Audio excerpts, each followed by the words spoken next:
Hi folks, I'm Richard Friedman and welcome to my political cartoon countdown for December 4th, 2021. Winding down 2021, it's almost gone.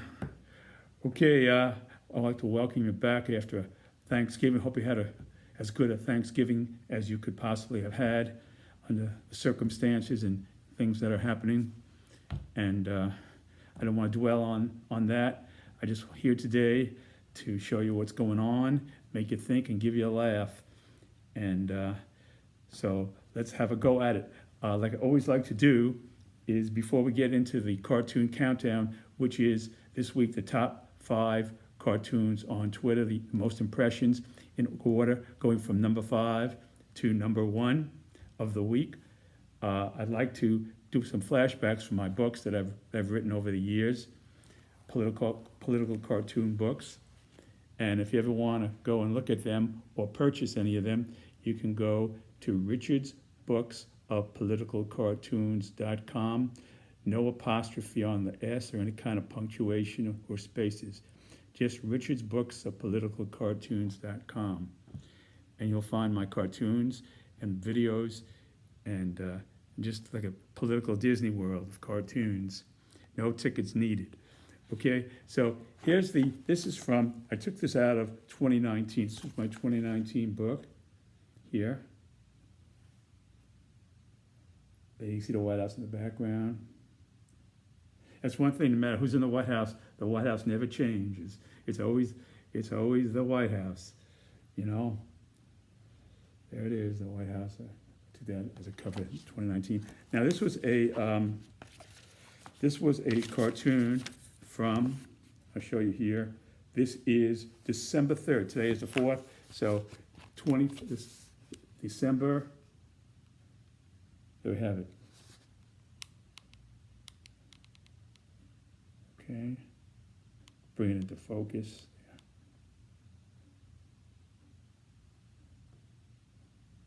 December 3rd, 2019.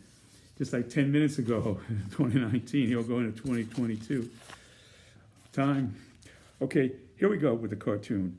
Now, I just read it myself before telling you about it, and I wanted to basically give you an introduction. This is during the time period when former President Trump was speculating on inviting the Taliban to Camp David for a peace conference, and he was going to have the president of Afghanistan then also present not at the same time. So it was going to be like a split level meeting. I don't know what he could have accomplished on that, but he wanted to do it that way, leaning, I suppose, in the direction of the Taliban, it would seem, having wanted to invite them to Camp David. And so here is the cartoon right here, and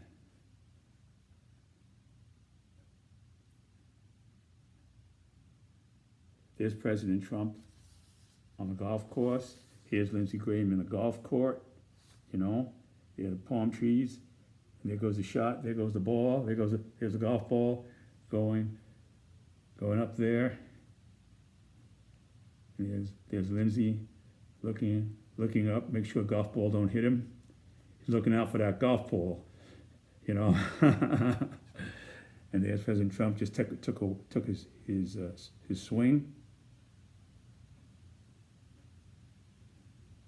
Okay. So this is when then President Trump just came back from Afghanistan, and they had great expectations that they were going to do some sort of a peace deal at the time with the Taliban, and so forth.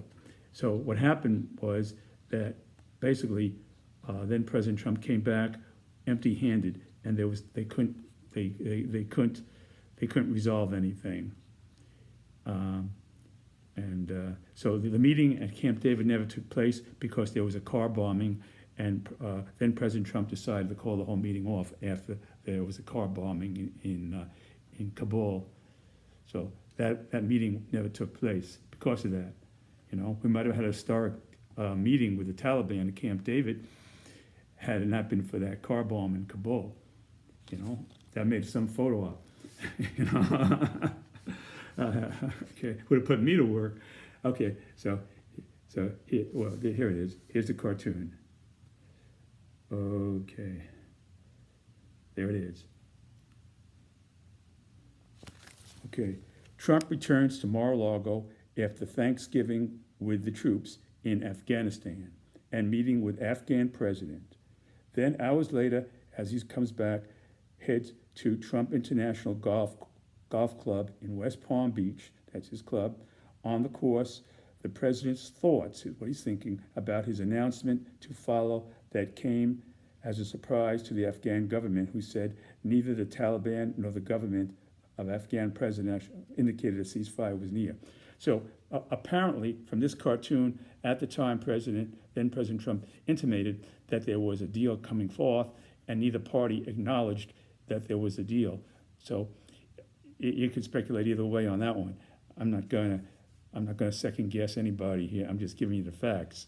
So President Trump said that there was a deal. They both other parties denied. The Taliban and the president of Afghanistan denied that there was any kind of a deal in the works. So then here is then President Trump taking a swing, and he's saying, here he is, and he's saying here, I'm going to make those Democrat witch hunters of that impeachment inquiry know if I was not president, the Taliban would never want a deal or ceasefire. So the fact that the Taliban was willing to come to Camp David, even that, then President Trump thought as a plus sign, you know, okay. And my golfing partner, Senator Lindsey, would agree, you know. And here goes Senator Lindsey Graham here. There's Lindsey, still looking out for that second golf ball. There he is in the cart. And he's saying, Mr. President, I'm going to make a Senate motion that the Taliban be permitted to testify at your Senate trial. So, there, in support of him. Okay, so that was a joke here but again, the idea here is to make you think and give you the essence of the background of what was happening, and a little bit of a joke, and make you think. Okay, so this was back to December 3rd, 2019. On the golf course with Lindsey Graham. There goes the golf ball. Lindsey Graham is still watching out for that second golf ball there. Okay, there it is. Okay, there goes Lindsey. He's following the former president. Okay, folks, that was the 2019 book here. I showed that to you. This is a current book from 21, the greatest 21 book of political cartoons, edition 1, January through June. Okay. Okay. From June to December, will be coming out in the middle of January. I hope. I always hope. Okay. Yeah. For this book, I drew all the political people and, you know, in the mix here. You see Donald Trump leading the band. He's leading Lindsey Graham. And you could just about, there's Ted Cruz, there's Rudy Giuliani.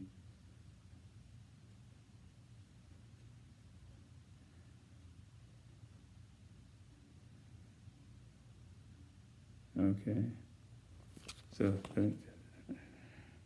here's a. I just go through this. I don't want to get bogged down on going into. I have cartoons to do today, but it's just to give you an overview of what the characters that I covered here.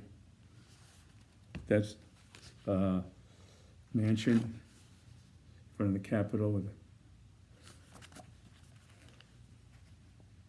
Here's the Great American Tour Bus. Trump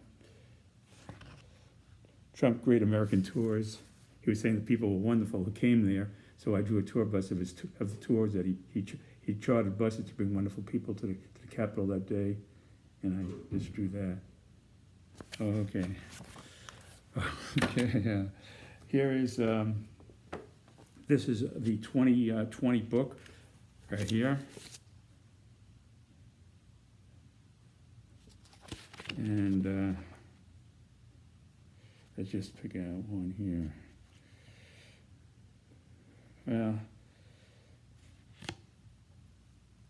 this was a thing I did about the coronavirus at the time.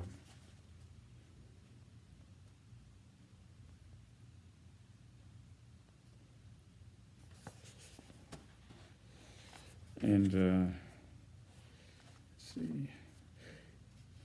This goes back to the old days when then President Trump was meeting. This was the Secretary of Housing, and this is Robert Redfield here. And okay, so here's a funny thing here. I'll just read this to you real quick. And here's Trump saying this here. I'll just read this. You might get it without, I don't want to dwell into it too much. Okay, here's then President Trump. I like the numbers being where they are. I don't need to have the numbers doubled because of one ship that wasn't our fault. So President Trump blocked a passenger ship from coming in because he didn't want the numbers of coronavirus to go up from the people getting off the ship. Okay, so and then Azar goes like this. Then Dr. Robert Redford here is thinking to himself, and here's Azar here. See?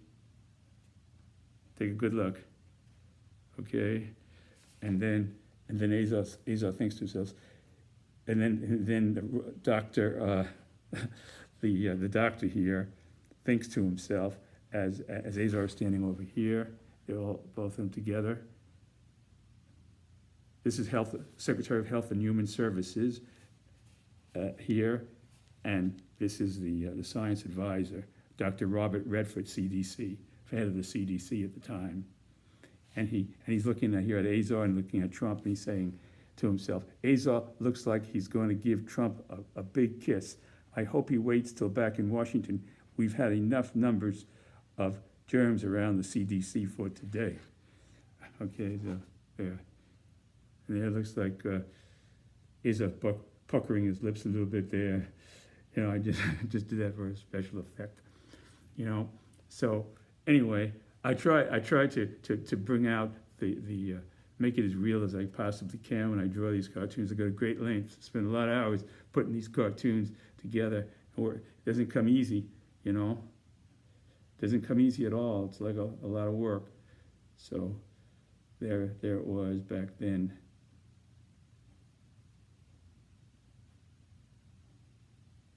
See Azar puckering his lips for a big kiss from Trump, for then President Trump. Okay, and Redford looks dismayed here to picture his expression. I drew it just from the picture, actually. I remember now. I didn't, you know, I just drew it as it was to capture the moment, like taking a picture, a Polaroid. You know, remember those old Polaroid cameras? This was like a Polaroid snapshot in my writing, in my drawing. Okay. Okay, this was again, this is the edition 1 of that same year of 2019. That was the book here. Okay, and this was my first book.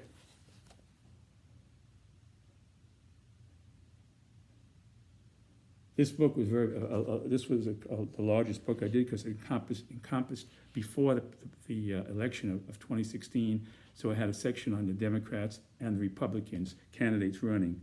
So I've gone through this with you before. I don't like to be duplicative here.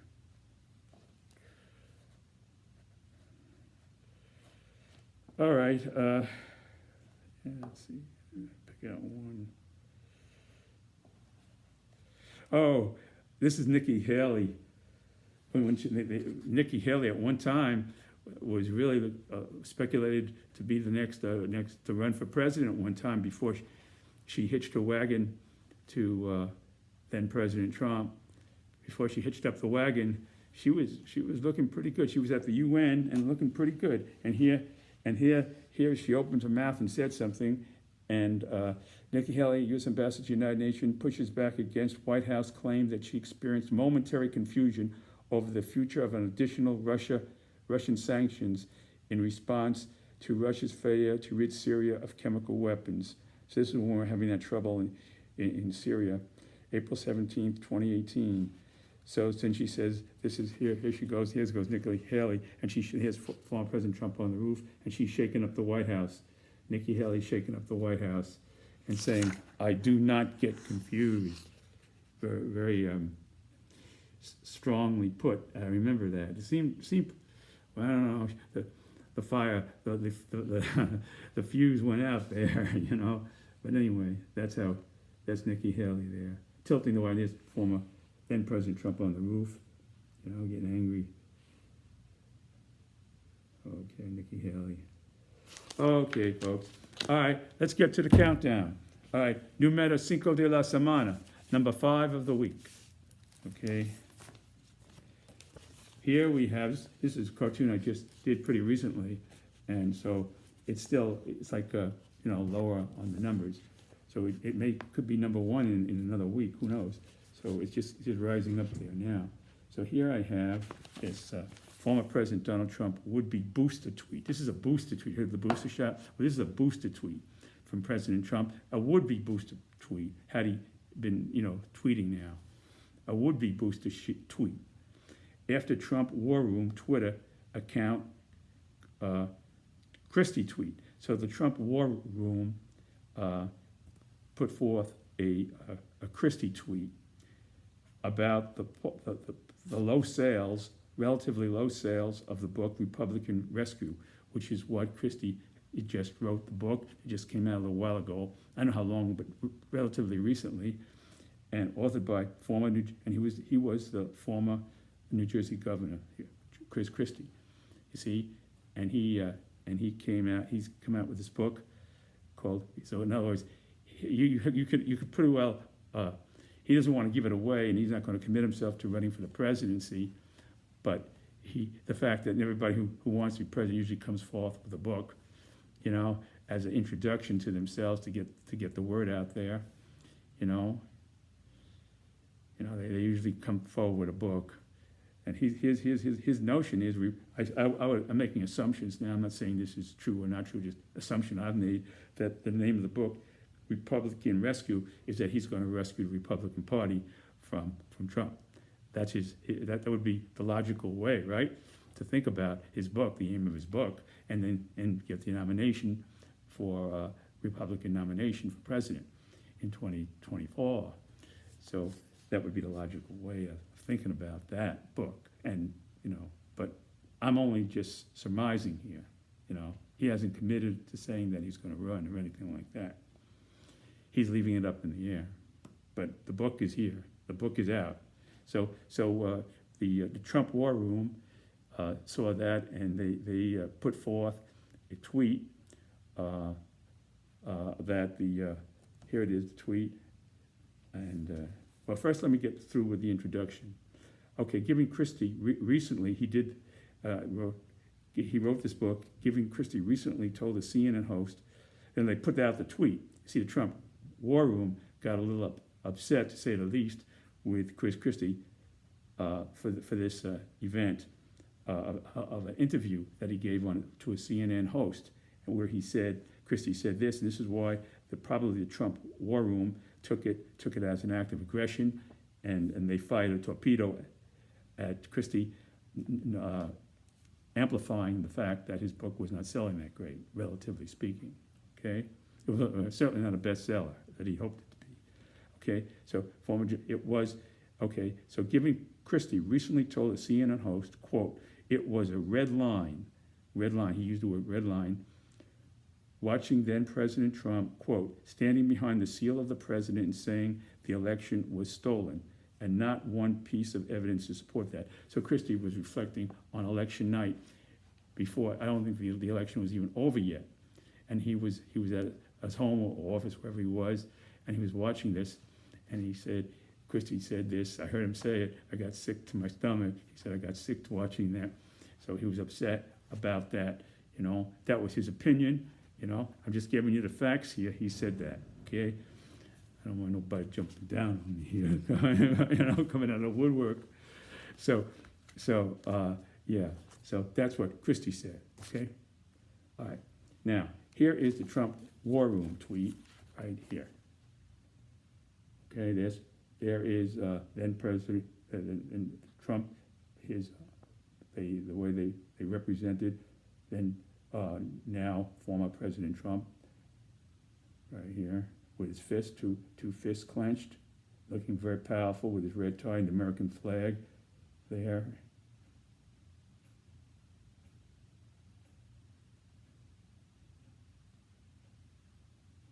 Okay, and Trump War Room, and here we have the whole thing here.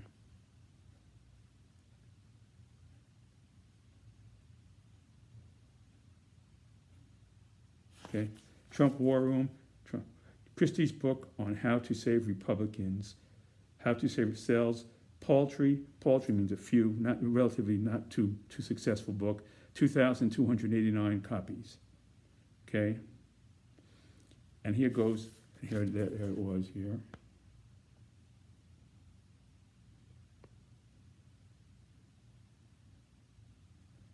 Okay, and here now, former President Trump, he's saying this, he's adding, this is the booster tweet, that he's adding to Trump War Room, hypothetically, if he were tweeting now, okay? So he goes to Chris Christie. He says to him, here he is, right there, see, from now. He says, to rescue your book, you should park yourself on the George Washington Bridge. And then here's Christie on the George Washington Bridge with the book. There he is. He's got his smartphone there, and he's flashing that out to the cars, and and he's saying, nobody gets off this GW Bridge until they buy my book.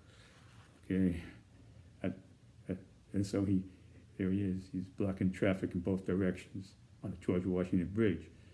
They have to pay a toll, an extra toll, the toll being to purchase the book in both directions to get off. So he's putting up his own toll booth there. He's making himself into a toll booth, the Christie toll booth on the George Washington Bridge to buy his book. He's making himself into a giant toll booth. And all the cars are lined up waiting to buy the book, see? Because they ain't going nowhere until they buy that book. And here's the book right here, the cover of it. Chris Christie with the elephant, and here's the lifesaver. This is the rescue, the elephant. He's symbolically, this is a life preserver, the elephant, and he's saving the elephant. This is his life preserver that's serving the Republican Party, which is symbolized by the elephant. You see, and the life preserver, his life preserver, saving the Republican Party. He has the lifesaver, and here it is. The title of the book. This is how it appears in the book. The cover of the book appears this way. I mean that's how I drew it. It's my interpretation of the cover of the book. Okay. Yeah. It doesn't have former President Trump's picture on it, obviously. So there it is. I try to make it. That's the book.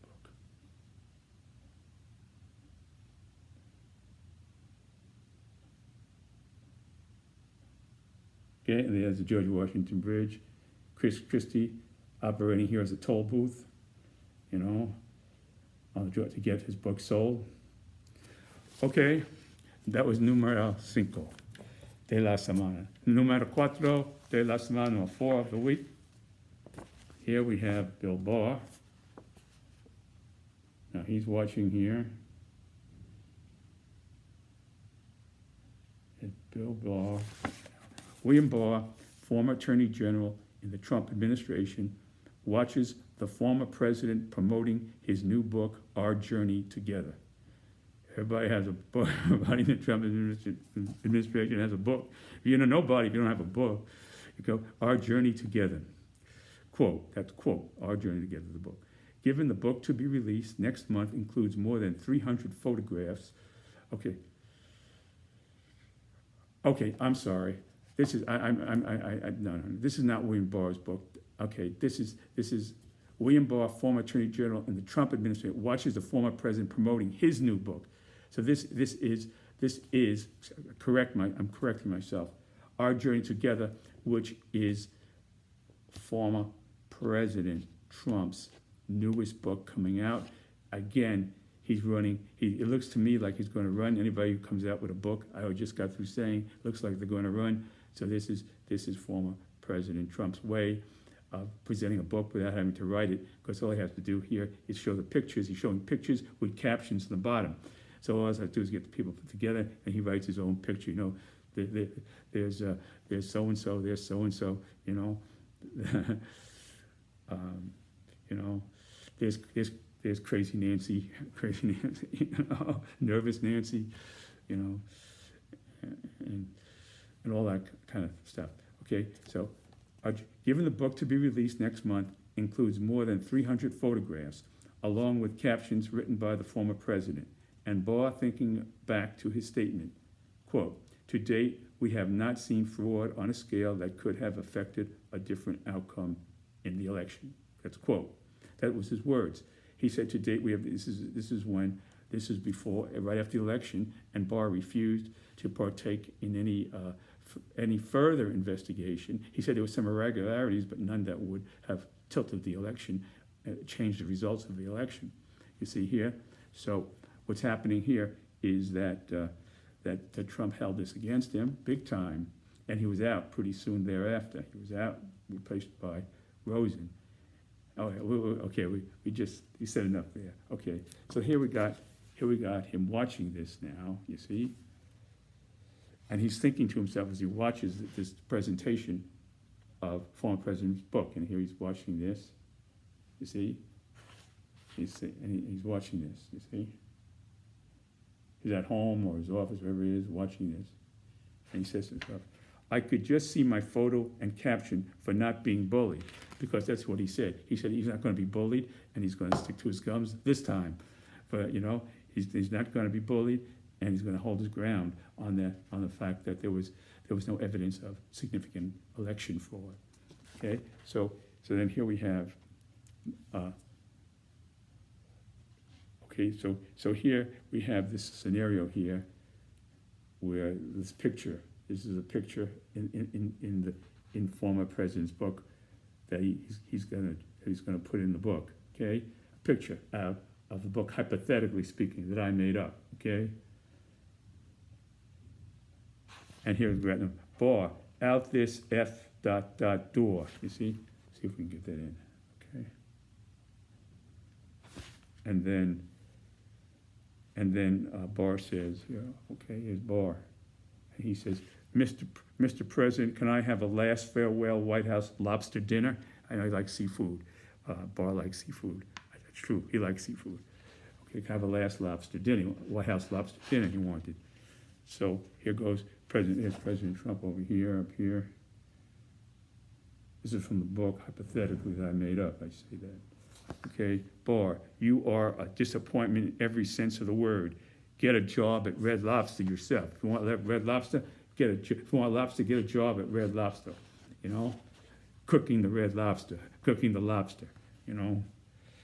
Okay, and here is his caption on Barr.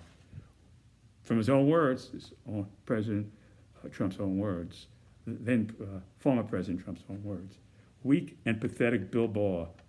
What a he didn't call him a rhino. I don't think he called him a rhino. Put that in. I don't think he called him a rhino, but it would amount to that. Weak and pathetic Bill Barr. What a rhino. Okay. He might have probably thought it, you know, but he did say weak and pathetic Bill Barr. That he did say. Okay. There. And that would be my imagination on Bill Barr represented in former president's new book coming out. our journey together. Okay?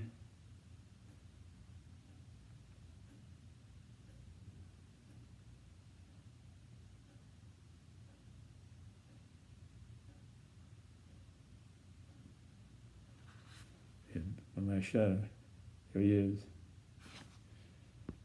I could just see my photo and caption for not being bullied. And he's thinking about it, okay? It's Barr's imagination. I'm putting this into Barr's imagination.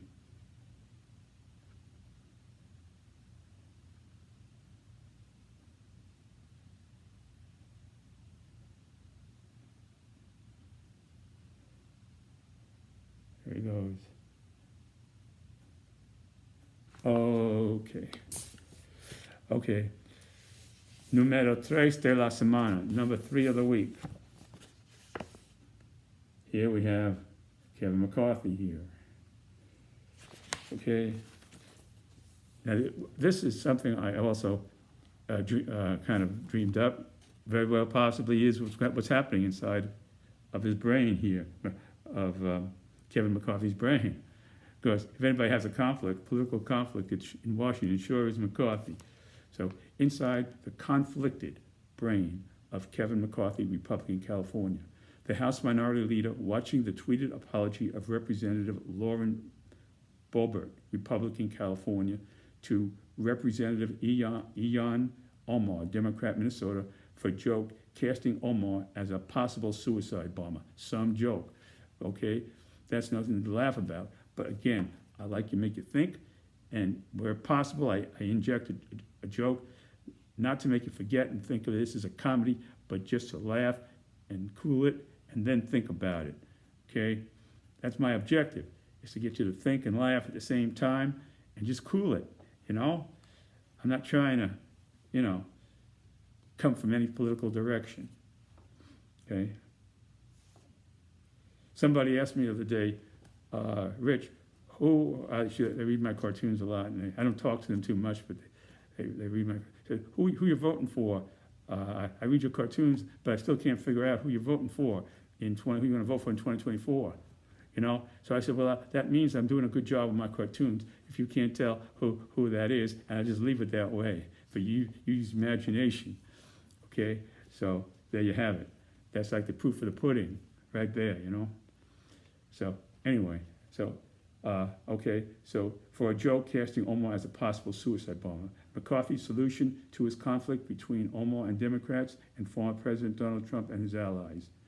Okay, e.g. Marjorie Greene, who dangles the threat of the speakership in 2022 over him. Marjorie Taylor Greene is kind of working, here you see them working, it appears that way, that she's kind of doing a duet with former President Trump in coercing, keeping McCarthy in line with that speakership, you know, with the gavel. They got the gavel, you know, they're training him with the gavel.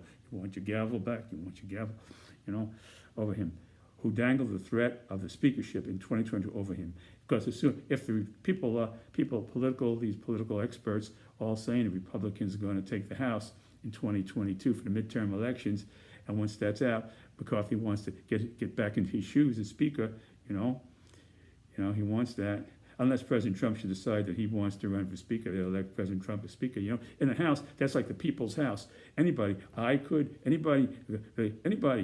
become Speaker. If they vote for you, you become Speaker. You don't have to be elected to anything. They want you Speaker. It's the House. The whole philosophy of when the founding fathers put the House, the structure together, was the House was supposed to be the people's house. You know, the people. You know, that was the idea. And that's why you have so many, officials from all different sections of the country, you know. Okay, so that's why they put it that way. That you don't have to be an elected official to become Speaker of the House. So it could be that, you know, but President Trump doesn't. He's not going to take Speaker. No way. If President Trump, I don't think that's going to happen because he's going to run. If he loses, he's not going to accept no speakership of the House. You know, so that's like giving him a bag of potatoes. You know, when he wants a Rolls Royce. You know, I mean, it's a booby prize. You know, So he ain't going to take no booby prizes. He wants the prize, and that's going to be the presidency. So he ain't going to accept no speakership. That would be admitting that he lost, and he won't do that. So I think McCarthy is pretty well if he stays on track with what they want him to do as a good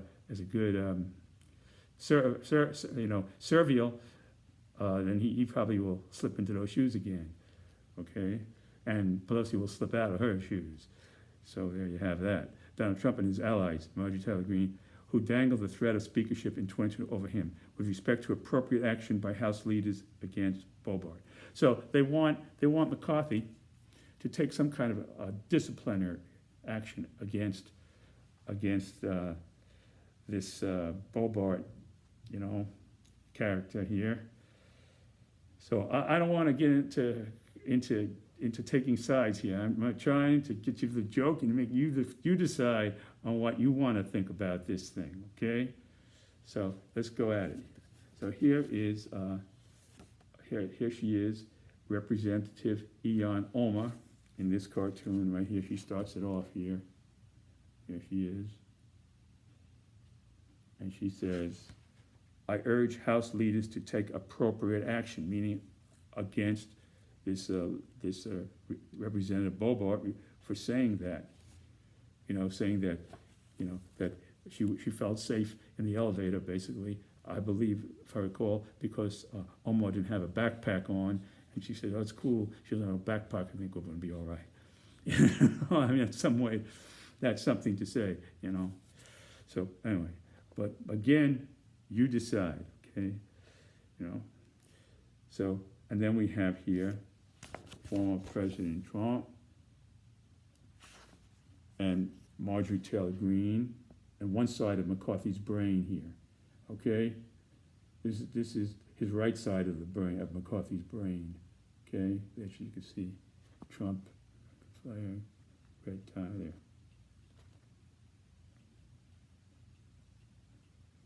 Okay.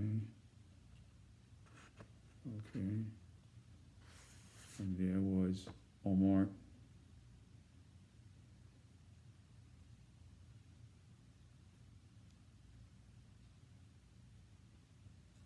Okay, that's the two sides of McCarthy's brain.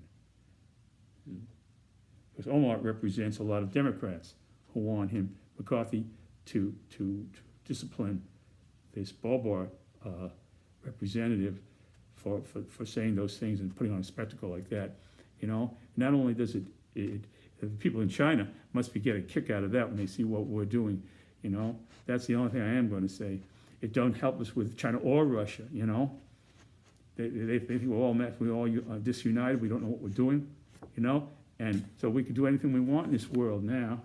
The Americans are too busy fighting among themselves to reach out into the world and unite behind any kind of cause in the world. They united behind their own political parties, so we could do, what we want to do, So anyway, I mean, it makes sense, put it that way. Okay, so then we say, here we go.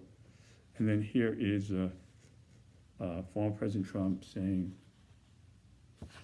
say nothing about this Omar business, and Marjorie here likes your agenda now. So Marjorie Taylor Greene has come out. She had a meeting or a telephone conversation, something like that, after telling McCarthy he doesn't have the support to be speaker anymore. But suddenly, because she's pleased with him, he does have the support. So she controls whether he has support, or he doesn't have support. So McCarthy goes with her because if she says he hasn't got support, that must mean she doesn't have support. But if he agrees with her and she says then he has support, that means agreeing with her gets him the support. That's inside McCarthy's brain. That's the reason. I mean, that's what it appears that way. Okay, it appears. Okay. Likes your agenda now. Keep it that way for House Speaker in 2022.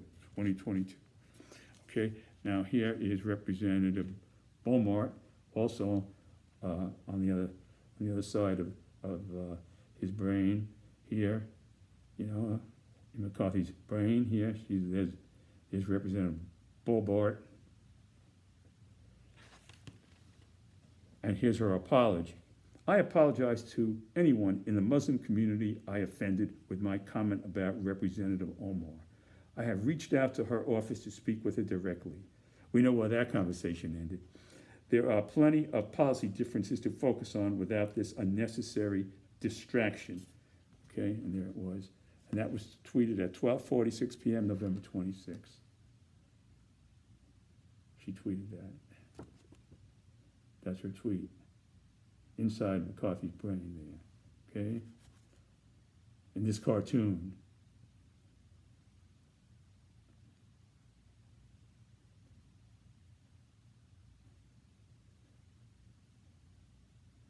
Okay, and here is the punchline goes, McCarthy goes this way. Here's how he reasons it out, okay? He says, basically, he did say he's satisfied with her apology, and she apologized, you know? So he goes, he thinks this way. Here's the way he comes up with his solution, okay? If you want to look at it in Freudian terms, you look at the id, the superego versus the id. Well, this is McCarthy's ego resolving the conflict. Okay, if you want to look at it in psychoanalytical terms, Freudian psychoanalytical terms, look at this as McCarthy's ego resolving this conflict. Okay, I am taking the appropriate action not to focus on all this unnecessary distraction. Solution. So he's taking I want to take appropriate action. So she's saying here, I want him to take appropriate. So he's saying here, he's saying here, I am taking appropriate action. And then she says here, without this unnecessary distraction, we have enough, so she wants to forget the whole thing, and this is unnecessary distraction. And he says here, and then he says, I'm taking the appropriate action not to focus on all this unnecessary distraction. So he's taking a little bit from her and a little bit from her, and he's putting this statement together. I am taking the appropriate action not to focus on all this unnecessary distraction, which means taking no action, basically, and saying, well, it's okay, you apologized. Okay, so there it is. Solution, that's it. The ego solution.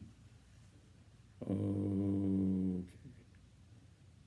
There it was, all right? Okay, so we had Representative Omar.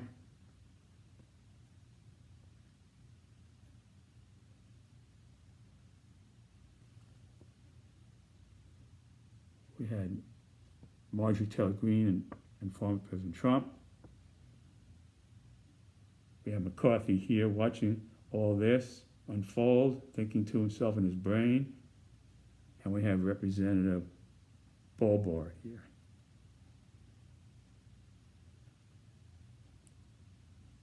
Okay. Okay. Okay, numero dos de la semana, number 2 of the week. Okay. Here's a bulldozer. I put this Jeffrey Clark, I drew him into a bulldozer. And what's happening in this cartoon is he has, this is a dream that former President Trump had when he was president, okay? This would be then President Trump. This is then President Trump's dream, okay? Jeffrey Clark dream. In it, the former president goes through with his reportedly considered plan to oust acting Attorney Jeff Rosen. After President and Barr agreed parting ways, then President Trump brought in Attorney General Rosen. Now Rosen wouldn't go along with then President Trump about wanting to make a big deal about things, irregularities that he spotted that should have been turned over, and he saw no evidence of significant irregularities that necessitated the canceling of the following through with the election results or anything like that. It was groundless. So he said, no, I ain't going to do it. So then President Trump decided he was going to he worked with a lawyer who had been put into the Justice Department. Jeffrey Clark had been put there, and he worked with this Jeffrey Clark to groom him to become the next Attorney General, and he was going to reverse it. he offered Rosen a position as deputy. I think. Okay, now I'm saying hypothetically. I'm not sure 100%. So I don't want people jumping on my back. So so I think he was going to reverse it, put Rosen in as deputy, and make Clark as the attorney general. And not to keep it makes sense to make Rosen look like he's still in there. Like he can kick him out. Like he can still tolerate Rosen to some extent, having him around. Because if he kicks him out, then it looks even worse. So for him, it would make sense that he would do something like that, right? To keep Rosen around, And if Rosen stays around and keeps his mouth shut, then people could say, well, he didn't say nothing, so he agrees with me, so that's fine. He keeps his job, gets his paycheck, everybody's happy. So better for President Trump, that Rosen would be in the number 2 position and moving Clark into number 1 position, who would then who would just support the president with the weight of the Justice Department behind then President Trump to undo the election results. Okay, creating doubt in the states and have the state legislatures taking actions to nullify to diminish the election, inevitably to either do a recount or something like that, and then we'd have who would be president of the United States. How would that look for the world? The Chinese, the Russians, who's president of the United States now? Nobody knows, for weeks, and take it to the courts and this and that. How terrible that would be? So I'm just saying to you, whether you're on the one side or the other side, it's still a terrible thing. So I'm going to stay focused down the middle so that I get you to think and laugh. That's my objective. That's not my objective. Not to get political here, just to be humorous and factual. And that's how I'm going to hold that course. I'm trying my best. Okay. Now, so anyway, so that was that. So Attorney General for Clark dream. This is a dream. You see, there is then President Trump dreaming this in the background, in the backdrop to what's going on here, because President Trump wants to hold on to the presidency. He's whether he believes this or whether this is fabricated in his mind, he wants the presidency. He feels he has a right to the presidency, and he feels that it was corrupted by voter fraud, and he's sticking to his guns till this very day. Okay, so a lot of people going along with him here. So anyway, but there's no evidence. The evidence is up here that he believes this. That's the evidence. For some people, that's enough evidence. Okay? All right. Okay. So then here goes. It has a dream that this Jeffrey Clark now is Attorney General of the United States, and Rosen has taken either resigned or took the second position as Deputy Attorney General. Rosen is out of the picture, and either way, he's out of the picture. Either he left with his mouth going, or he stayed with his mouth shut. But either way, the crown of the Justice Department in this dream goes to Jeffrey Clark. He's the big boss now. Okay, Attorney General Jeffrey Clark. So what Jeffrey Clark has done here, and he's taken this, he rents this giant bulldozer, and he takes the Justice Department, heads the Justice Department, and he bulldozes it over to lands it in front of the White House. This is a stop the steal bulldozer. Okay, stop the steal bulldozer. Takes it. There's Jeffrey Clark here. Okay. There he is. There's Jeffrey Clark in the in the stop the steal bulldozer. And he just bulldozed the Justice Department over in front of the White House. This would be like the Justice Wing of the White House. You have the East Wing, the West Wing, and now you have the Justice Wing. The Justice Wing of the White House. This is the Justice Wing of the White House right here. Okay? In President Trump's dream. Then President Trump's dream. Okay? And here we go. And here's President Trump. There he is. Thumbs up. And he says, good bulldozer job, AG Jeff. Leave my justice here, and I will do the rest. Okay? Because President Trump did say to this man that he was going to to Clark. He did say to Clark that he would do the rest. You see, all he had to do was become Attorney General, and Trump said he would do the rest of it, basically. So that's where I got that from. Good bulldozer job, A.G. Jeff Clark, meaning, leave my justice here and I will do the rest. And then we have here is Clark saying, Mr. President, I'd like to leave this Stop the Steal bulldozer here too.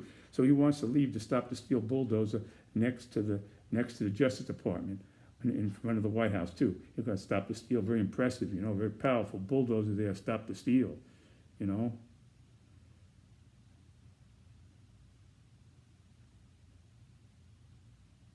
Big impression. You go to why you see the Justice Department, then you see the Stop the Steal bulldozer. And then President Trump retorts to that. He says,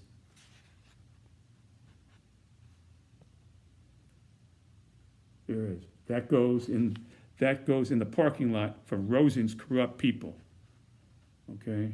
So assuming there'd be some people at the Justice Department left there who would be for Rosen, At that time,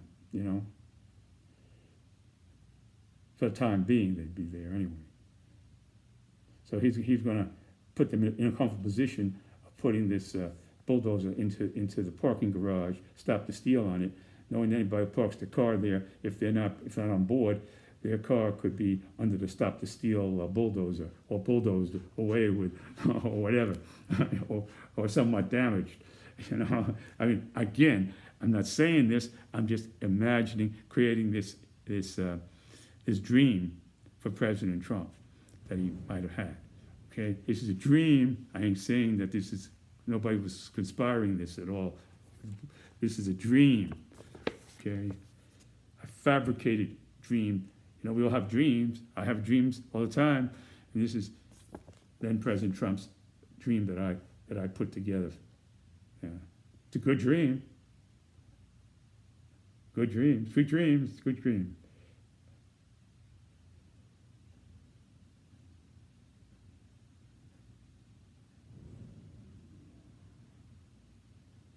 And he's motioning to put the Justice Department right here. There he goes.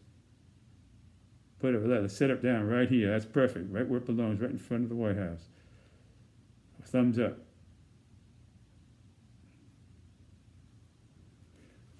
Okay. Hope you enjoyed the dream. Trump's dream. Former President Trump's dream. Okay. Numero uno de la semana. Number one of the week. Okay. Here, I guess here is. These are two pictures in one picture, okay? So this was a picture that former President Trump on his twin thumbs up signs photo with 18-year-old Kyle Rittenhouse. So shortly after Kyle Rittenhouse, who was acquitted for killing, for shooting and killing two men and wounding a third, he was found not guilty. By self-defense, something like that, on the grounds of that he acted to defend himself, or that he was, and it didn't really matter, that he was under the thought pattern that his life was in jeopardy. So that the thing here, I believe, is that whether your life is in jeopardy or not, what plays into the decision of the jury is whether he perceived that his life was in jeopardy. When he took those actions and he used that force that killed those people, he had to perceive that they were that, and that's how that decision was based. Okay, so people say that the prosecuting attorney screwed it up, and they say that this and that and this and that, but again, I'm not going to get into it. I'm just giving you both sides of the story here. You decide. So here it is. So the Republicans regarding him as a hero, Marjorie Taylor. I always say, I think we choose her with Mary Tyler Moore, Mary Tyler Greene. Mary Tyler Greene, Marjorie Taylor Greene. That's a big mistake on my part. So Marjorie Taylor Greene felt that Carl Rittenhouse, wrote a bill that he should be getting the Congressional Medal of Honor, something like that. I don't know if exactly the Congressional Medal of Honor, some sort of honor, okay? I don't want people to say I said something. It's some sort of a congressional honor, some honor that Carl Rittenhouse should be given for what he did going there and putting his life out in danger and walking down the streets with his AR-15 or whatever it was. I think it was an AR-15. Could be wrong, but I think it was that. So anyway, President Trump invited Kyle to Mar-a-Lago, and he took a picture with him here. This is called the thumbs up photo they took with both their thumbs up, and in the background you have Kim Jong-un of North Korea. This is taken when President Trump and North Korean leader Kim Jong-un were having a good relationship, and he took it right there. You see right behind. It's one photo with Kim Jong-un in the background there, and thumbs up, thumbs up. This wasn't too long ago. This was a few weeks ago.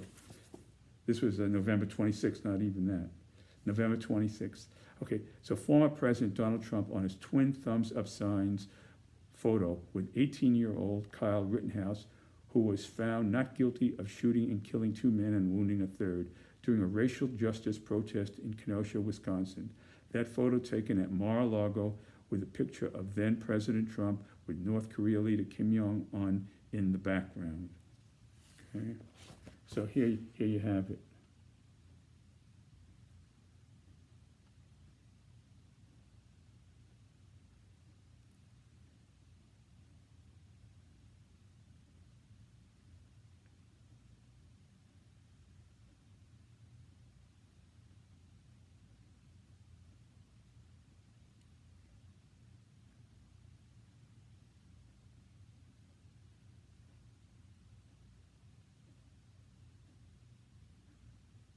Okay, so here's former President Trump, what he's saying here as he explains the photo. Okay, I'll give you a chance to. There.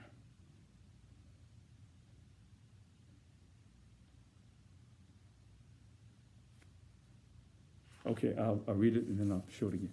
Kyle is a great fan of mine and really is a nice young, this is word for word initially from former President Trump. Kyle is a great friend of mine and really is a nice young man. Real Republicans view him as a great U.S. hero. This photograph of me with Kyle and with North Korea's leader Kim Jong-un in background will be of great historical significance to my saving of America. This is my injection, okay?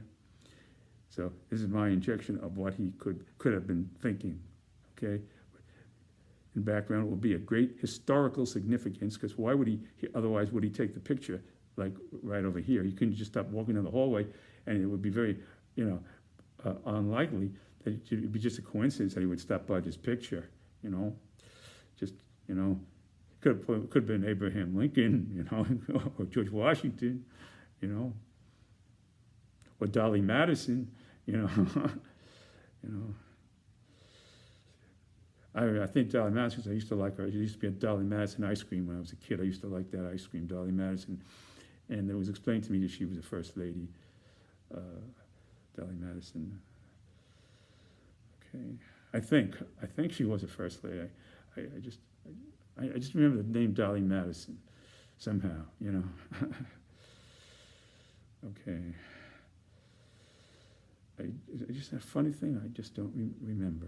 So I'm just going to say could have been, okay? Okay, significant to my saving of America, because Kyle will someday be a great American leader who the American people will sit up at attention to. So then President Trump did say about North Korean leader Kim, admiring him, that the North Korean people sit up and pay attention to him. President Trump did make that comment about North Korean leader Kim Jong-un. He did say that. As with Kim in North Korea, that is what I want for my people, and that's why I will win again in 2024. And he did say that's what he wants for his people. That I read word for word. See, when I put these things together, I always like to bind it with with reality, you know. And so I try to give you the joke with the truth with the joke, and it takes a lot. It takes a lot to think these things out, right? I mean, it takes a lot of time, but I feel it's worth it. You know, it's like it's just a presentation of making you think and laugh. And nobody does that on TV. You know, I myself watching these. You see some of these shows and you say, well, this is ridiculous. You know, I don't want to listen to this stuff. This is nonsense. And then you look at some of the shows, you say, oh my God, well, the world's coming to an end. What are we going to do? So I like to try to hit it on the middle, come down the center line, you know, and hit it with the facts, unbiased, and then you decide. You know, I try to just aim for the center with a few jokes. And that's what I'm always trying to do, so you understand where I'm coming from. You see, and sometimes I try to give it a full picture. In doing so, I sometimes make a few slip-ups, and that's why every time I say something now, I try to tell you that it could be. So unless I'm really truly certain, I don't go out on a limb and say, yeah, this is what was said. I try my best. Nobody's perfect in this world. So if I make mistakes, like I did a while ago, a couple weeks ago, I correct them. You can be sure of that. So anyway, folks, I want to thank you very much for watching my political cartoon countdown for today. I look forward to seeing you again, and you stay healthy, take care of yourselves, and as I say, God bless you, and God bless America. See you, folks. Bye.